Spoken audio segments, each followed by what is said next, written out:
Ora, a esperança não confunde, porque o amor de Deus é derramado em nosso coração pelo Espírito Santo, que nos foi outorgado. Porque Cristo, quando nós ainda éramos fracos, morreu a seu tempo pelos ímpios. Dificilmente alguém morreria por um justo, pois poderá ser que, pelo bom, alguém se anime a morrer. Mas Deus prova o seu próprio amor para conosco, pelo fato de ter Cristo morrido por nós, sendo nós ainda pecadores. Logo, muito mais agora, sendo justificados pelo seu sangue, seremos por ele salvos da ira. Porque, se nós, quando inimigos, fomos reconciliados com Deus, mediante a morte do seu Filho, muito mais, estando já reconciliados, seremos salvos pela sua vida. E não apenas isto, mas também nos gloriamos em Deus, por nosso Senhor Jesus Cristo, por intermédio de quem recebemos agora a reconciliação. Amém? Você pode repetir comigo essa palavra última? Reconciliação.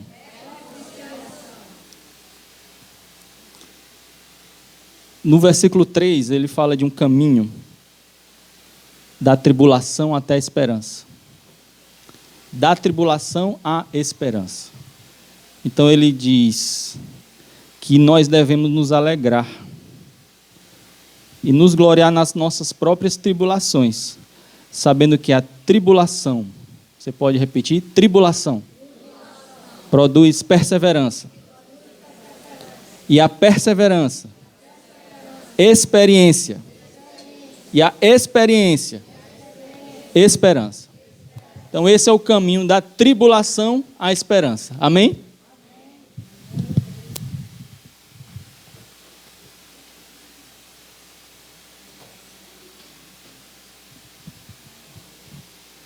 Nós precisamos aprender a percorrer esse caminho. Tem gente que no primeiro degrau, ele já chora e volta e não consegue percorrer o caminho da tribulação até a esperança. Porque o caminho da esperança pode passar pela tribulação. E nem todos nós conseguimos passar pela tribulação da forma que o Senhor aprova, que o Senhor espera da nossa vida. Jesus é exemplo de alguém que passou pela tribulação e foi aprovado. Nós lemos aqui no versículo, em Romanos 5, capítulo 5, que Jesus morreu por nós, foi entregue por nós, a verdadeira prova de amor do Senhor para mim e para você, porque Ele morreu por mim e por você. E hoje é uma noite especial porque é a noite de Santa Ceia. É nessa noite que nós lembramos da morte de Jesus e do impacto que ela causou naquele tempo e nesse tempo agora, e que vai causar e vai continuar causando em nossas vidas e na vida da humanidade. Amém? Não só no tempo da terra, mas eternamente. No porvir, no futuro. Quando tudo aqui acabar, o impacto da morte de Cristo ainda vai estar acontecendo na eternidade. Amém?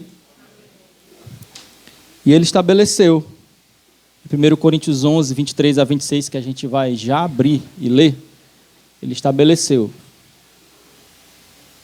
que nós possamos comer o pão, comer o vinho e lembrar da sua morte e do seu sangue derramado.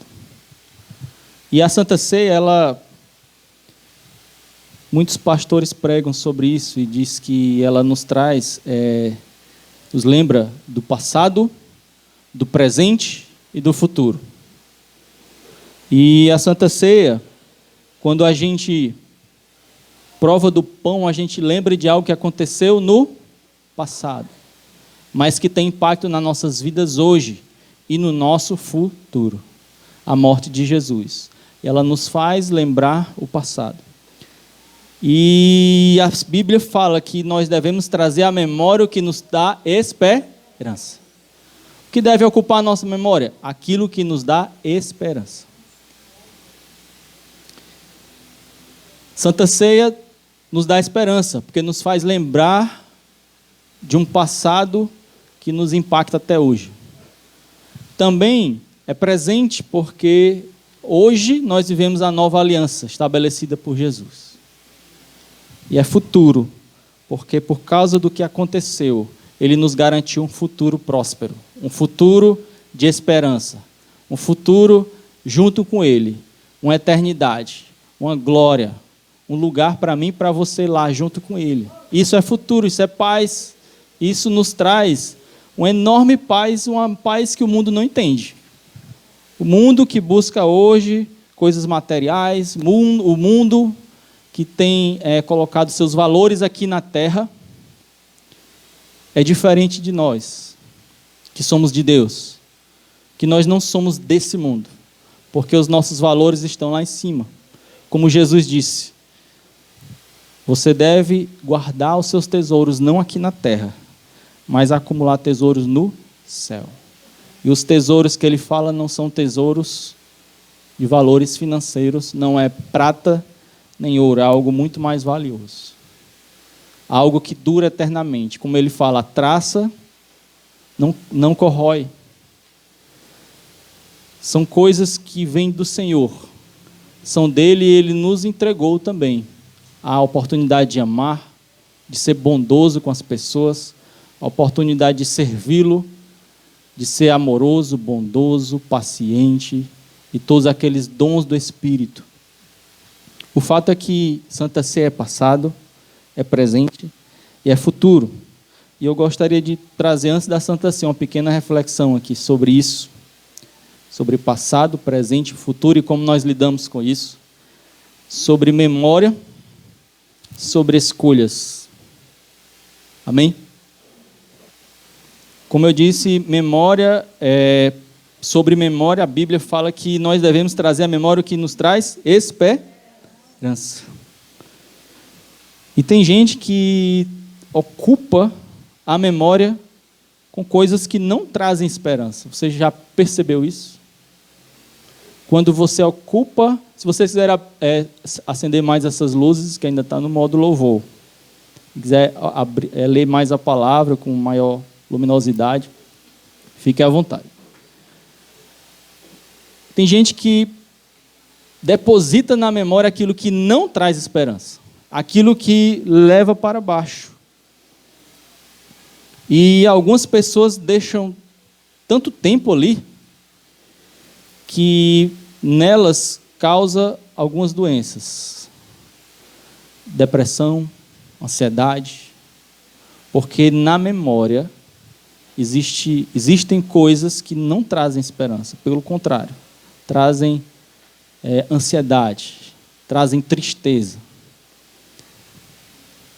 E sobre a memória, que é algo que é um dom do Senhor para a gente, né? Já pensou se a gente não tivesse memória?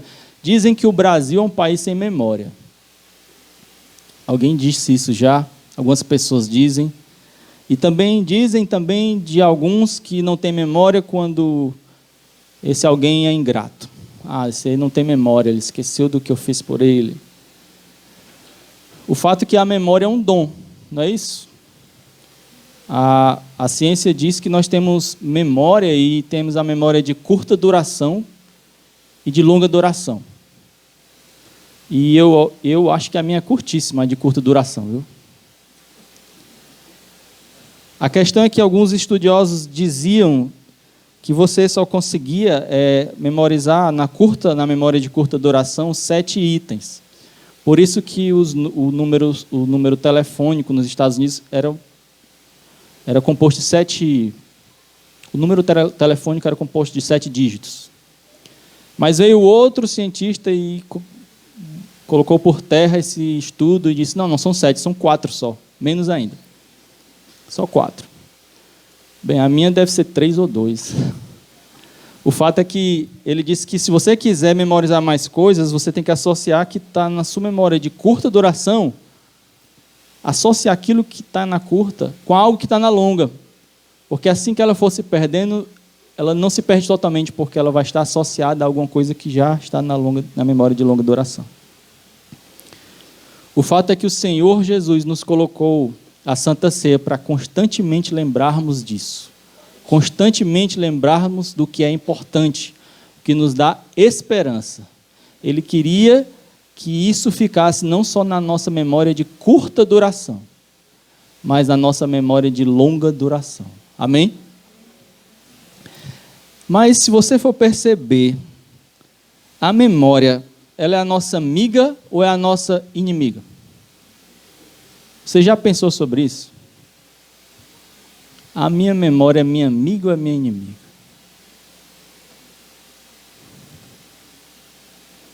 Alguém pode dizer assim, não, ela é minha amiga, porque ela me ajuda a agradecer.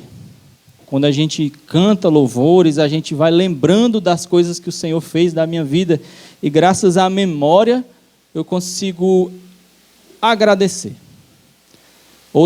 Outras vão dizer, a memória é minha amiga porque ela me ajuda a não errar, porque eu lembro de coisas que aconteceram e eu, não vou por aqui, vou por ali, porque ali eu lembro que não dá certo. Ou ela me ajuda a não errar de novo. Quando eu errei a primeira vez, aquilo ficou na minha memória. Quando o cenário se apresenta novamente, eu lembro. E aquilo me ajuda a não errar novamente. Memória é minha amiga. Mas tem vezes que a nossa memória é nossa inimiga. Quando nós guardamos na memória traumas.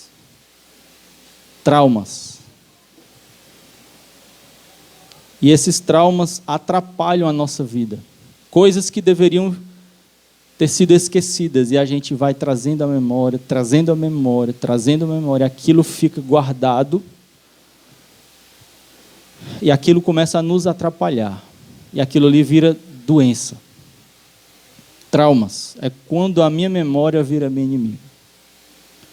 Quando eu vou depositando coisas ruins na minha memória, e tem uma hora que o meu corpo já não aguenta mais, aquilo se torna... Isso traz um impacto físico para mim, não só psicológico, mas físico, e aquilo já vira doença, vira ansiedade, vira câncer. Memória, às vezes, é nossa inimiga. Quando nos traz ou nos conduz a um determinismo. Eu nasci assim, vou morrer assim. Porque na minha memória só tem aquele modelo. Ela é minha inimiga quando eu assumo e guardo os modelos errados, as referências erradas. Nesse ponto a memória está sendo a minha inimiga, porque ela está me limitando. Ela, guardando esses modelos errados, essas referências erradas, eu começo a me limitar. Exemplo, você filho que nasceu em um lar e nesse lar você viveu traumas e guardou esses traumas. Guardou as discussões, as violências. Você que viveu e presenciou e observou exemplos ruins na sua família, e aquilo determinou também o seu presente e pode determinar o seu futuro. E você pensa, eles são assim, a minha família toda é assim, eu serei assim. É quando a minha memória é minha inimiga, porque eu guardo esses traumas, eu guardo essas referências erradas. E eu começo a tentar determinar o meu futuro pelo meu passado. Aí eu lhe pergunto, quem te governa? É o teu futuro ou é o teu passado? Quando a palavra de Deus diz, quero trazer à memória o que traz esperança, é porque o teu futuro é que vai te governar. Cristianismo, meus irmãos, não é passado, é futuro, é esperança. E tribulação, para alguns, é trauma. Tribulação, para alguns, é doença. para cristão é o caminho da esperança. Amém? É o primeiro degrau da esperança. Jesus passou por tribulações. Ele disse, olha, eu passei por tribulações e vocês vão passar também. Ele não diz, olha, se converteu a mim, agora você é meu filho, eu sou o seu Senhor, então todos os ventos vão parar, todos os mares vão se abrir. Ele não diz isso. Ele diz assim, eu vou estar com você no barco. Com você eu vou estar no barco. Isso basta para mim e para você. Amém? É te tornar capaz de passar por tribulações. E no versículo 3, e essa tribulação produzir perseverança. E essa perseverança produzir experiência, e a experiência, esperança. E se completou o caminho da tribulação à esperança. Amém? Cristianismo é isso. E tem muita gente que se deixa governar pelo passado. E são as chamadas pessoas que são reféns do passado. Será que você é refém do passado? Será que você é governado pelo seu trauma? Você é governado pelas suas experiências ruins que você não tira da memória? Governado por aquilo que te fez mal? Feridas mal curadas? O pastor Timóteo prega muito bem sobre isso. Cicatrizes e feridas mal curadas. A palavra de Deus fala muito sério sobre raízes de amargura. Quando a gente absorve isso e guarda na memória aquilo que não traz esperança, mas traz algo que é ruim para mim e para você. Quando a gente guarda isso, isso pode enraizar em você. As chamadas raízes de amargura. Isso pode ser super prejudicial. E eu digo para você aqui, aquilo que deu errado lá atrás na sua vida, não precisa dar errado agora. Jesus tem um novo presente e um novo futuro para você. São novos caminhos. A gente tem uma programação aqui chamada Colisão. Programação de jovens, um evento. Todo mês acontece. E esse nome foi escolhido baseado em Romanos 12, não é isso? Que nós não devemos nos conformar com o mundo, mas devemos nos renovar e não se conformar de jeito nenhum. E a ideia é que o jovem colida com o mundo, que haja uma colisão. Mas antes da gente colidir, já inspirado na pregação de domingo, que quem quer ser brasa, né? Gente, né? Que é brasa, somos nós. Antes da brasa ir à cidade, primeiro ela precisa se tornar brasa, não é isso? E antes de você colidir com o mundo, você precisa ter colidido com Jesus, colidido com o Senhor. Porque essa colisão, ela te faz mudar de direção. Na física, se dois corpos, né, estiverem andando paralelamente e não tiver atrito, eles vão continuar paralelos entre si. Mas se chegar um terceiro corpo e colidir com um dos dois, vai mudar de direção. E vai mudar de direção, e se nada mais acontecer, ele vai mudar de direção, e a direção vai ser essa, e ele vai para um caminho que ele nunca imaginou ir. Quando nós colidimos com o Senhor, nós colidimos com Jesus, ele nos faz mudar de direção. E o nome disso é conversão. É quando a gente estava se dirigindo para o abismo. E Jesus colidiu comigo e com você, e nos fez nos dirigir para o céu. Céu ou inferno, você escolhe. Literalmente, né? Céu ou inferno, literalmente. Céu ou inferno no seu casamento, você escolhe. Céu ou inferno no seu trabalho, você escolhe.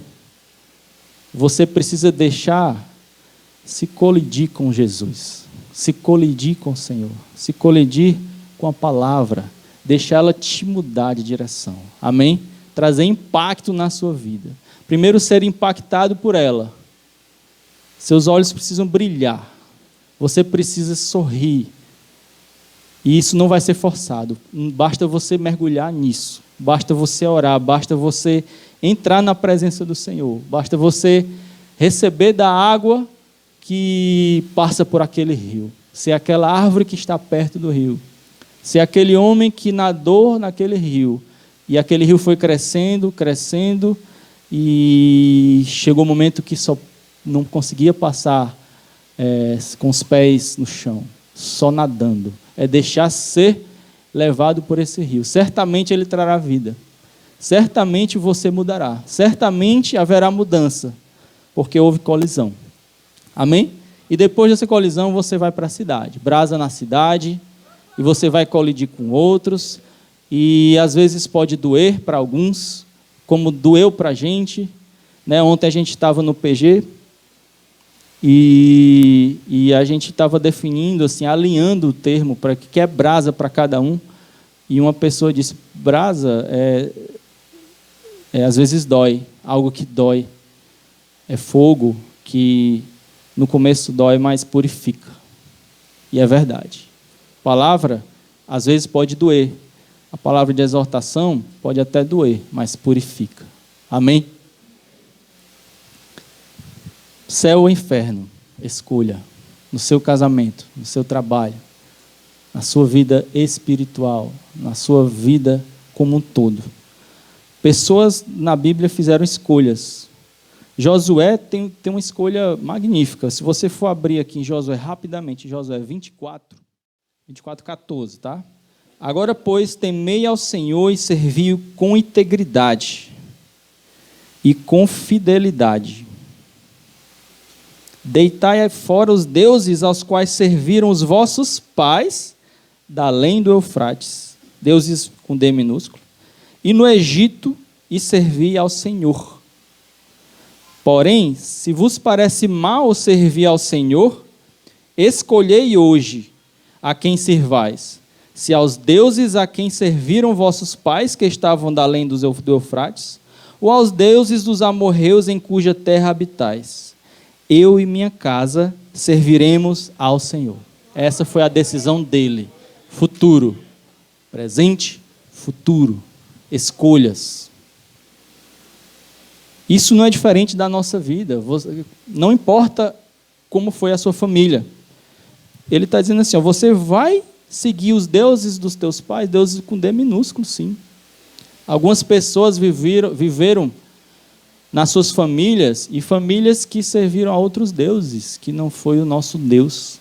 Famílias que erravam, famílias que maltratavam. A questão é que eu, na minha vida, eu vou continuar isso, eu vou dar continuidade a isso. Eu vou ser também. Porque meu pai era assim, eu vou ser assim. Minha mãe era assim, eu vou ser assim. Meu avô era assim, eu vou ser assim. O Senhor nos dá uma nova vida, uma escolha para uma nova direção, um novo futuro.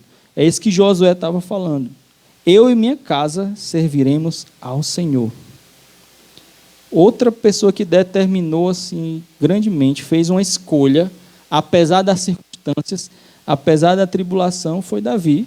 Davi, ele não deixou as circunstâncias determinarem o presente e o futuro dele, nem do povo de Israel. Se você abrir em 1 Samuel 17, você vai ver aqui registrada a clássica história de Davi e Golias. Golias chega e ameaça o povo de Israel e faz um trato. Ele disse: olha, eu preciso de um. Se um me vencer, todo o povo perde. Se vocês ganharem, todo o povo ganha. Agora, só preciso de um para ganhar de mim. E Golias tinha 2,90 metros, se eu não me engano. 2,99 metros, não é isso? Quase 3 metros. Já pensou? Quem é a pessoa mais alta aqui? O gigante não está aqui, né? Pois, isso aqui é quanto, pastor? 3, pois Golias era desse tamanho. E todo mundo tremeu de medo. Davi não era tão alto, não. Quando Davi chegou, olhou tudo aquilo, o que foi que ele disse? Todos os israelitas, vendo aquele homem, fugiam diante dele e temiam grandemente. E diziam uns aos outros: vistes aquele homem que subiu? Pois subiu para afrontar Israel, e quem o matar, o rei acumulará de grandes riquezas, lhe dará por mulher a filha, e a casa de seu pai isentará de impostos em Israel. Então falou Davi aos homens que estavam consigo, dizendo: que farão aquele homem que ferir este filisteu e tirar a afronta sobre Israel? Quem é, pois, esse incircunciso filisteu para afrontar os exércitos do Deus vivo? Olha o ponto de vista de Davi.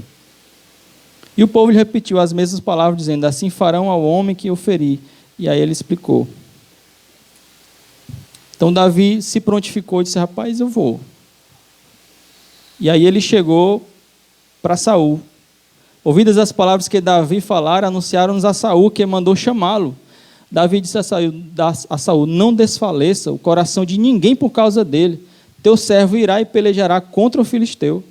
Porém Saul disse a Davi: contra o filisteu não podes ir para pelejar com ele, pois tu és ainda moço, e ele guerreiro desde a mocidade. Olha o ponto de vista de Saul e o ponto de vista de Davi. Aí que foi que Davi respondeu? Teu servo apacentava as ovelhas de seu pai. Ele traz à memória o que dá a esperança. Seu pai, quando veio um leão e um urso, e tomou um cordeiro do rebanho, eu saí após ele e o feri, e livrei o cordeiro da sua boca, levantando-se ele contra mim, agarrei-o pela barba e o feri e o matei. O teu servo matou tanto o leão como o urso. Este circunciso, o filisteu, será como um deles. Portanto, afrontou os exércitos do Deus vivo. Disse mais Davi: o Senhor me livrou das garras do leão e das do urso. Ele me livrará das mãos deste filisteu. Aí você está vendo para que serve a tribulação, né? A tribulação gera esperança. Da tribulação há esperança. Existe um caminho. Davi percorreu esse caminho. E aquela esperança serve de combustível, porque o que deve te governar, meu irmão, é a esperança. É o futuro e não o teu passado. Amém?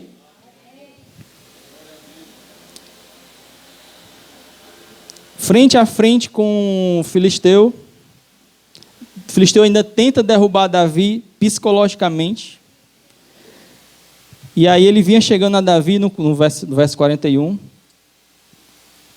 E no 42 diz assim: olhando o filisteu e vendo a Davi, o desprezou, porquanto era moço, ruivo e de boa aparência. Disse o filisteu a Davi: sou eu algum cão para vires a mim com paus? E pelos seus deuses amaldiçoou o filisteu a Davi.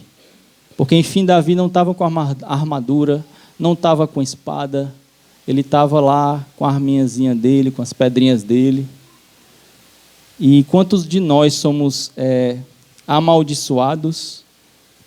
Quantos de nós somos desprezados pelos nossos inimigos e a gente vai e armazena isso na nossa memória e guarda na nossa memória aquilo que não traz esperança? Diz: eu sou assim mesmo. E aí desiste de lutar, desiste de ir atrás. Não se lembra que tem um Deus com você, que Jesus está com você no barco, apesar das tempestades, apesar das tribulações. Você está usando a sua memória contra você. É quando a sua memória é inimiga. Davi não. Usava a memória a favor dele. A sua memória era amiga. Davi disse ao filisteu: tu vens contra mim com espada, e com lança, e com escudo. Eu, porém, vou contra ti em nome do Senhor dos exércitos, o Deus dos exércitos de Israel, a quem tens afrontado. Não é a Davi, não sou eu, não é você, é o Senhor dos exércitos. Quando você está trabalhando para Deus e as pessoas lhe afrontam, lhe confrontam, lhe desprezam, não é você, é o Senhor dos exércitos. A batalha não é sua, é dele. E a vitória ele dará, em nome de Jesus. São escolhas que a gente faz. Essas escolhas, meus irmãos, não são só de batalhas, como essas batalhas de Davi, são as batalhas da vida. As escolhas que a gente faz na nossa família. Pessoas que nos desprezam, que nos confrontam. Batalhas que ocorrem no trabalho, no meio da rua. Sabe, às vezes dentro da igreja. De pessoas que eram para ser nossos irmãos, que deveriam nos dar amor. Mas existe um caminho entre a tribulação e a esperança. E o início dele, o primeiro degrau, é a tribulação. Nós podemos e precisamos aprender a andar na tribulação. Amém? Jesus é o nosso modelo. E para finalizar, eu gostaria de novamente ir ao Romanos 5, o primeiro texto que a gente leu.